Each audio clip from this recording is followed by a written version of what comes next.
May our kids enjoy world! Anandapuram అనే చిన్న పల్లె ఒకటి ఉండేది. పచ్చని పొలాలు, చెరువులు, తాటి చెట్లు. ఆ ఊరికి ఒక ప్రత్యేకమైన శాంతి ఉండేది. ఉదయం అయ్యిందంటే కోళ్ళ కూయళ్ళు, గాలిలో తేలే పల్లె వాసన, అది నిజమైన గ్రామ జీవితం. ఆ ఊరిలో రామయ్య అనే రైతు ఉండేవాడు. అతను చాలా కష్టపడేవాడు. తన చిన్న పొలంలో పంట పండించి కుటుంబాన్ని పోషించేవాడు. కానీ ఒక సంవత్సరము వానలు పడలేదు.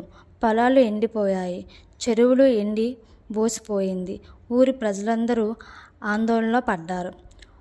ఒకరోజు గ్రామ పెద్దలు చెట్టు కింద కూర్చుని మాట్లాడుకుంటున్నారు.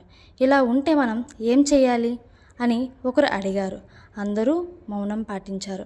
అప్పుడే భాను అనే చిన్న అమ్మాయి ముందుకు వచ్చింది.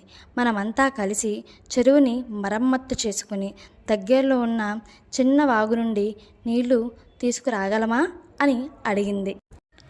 మొదట అందరూ ఆశ్చర్యపోయారు. ఇది చిన్నపిల్ల ఆలోచన, సాధ్యమవుతుందా అని అనుమానపడ్డారు. కానీ భాను మాత్రం వెనకడుగు వేయలేదు. ఆమె ఒక్కరే చెరువు దగ్గర పని మొదలుపెట్టింది. ఆమె కష్టాన్ని చూసి కొంతమంది యువకులు సహాయం చేయడం మొదలుపెట్టారు. అలా ఊరి వాళ్ళంతా కలిసి పనిచేశారు. రోజులు గడిచాయి. చివరికి వాగు నుండి నీళ్లు చెరువులోకి రావడం మొదలయ్యింది.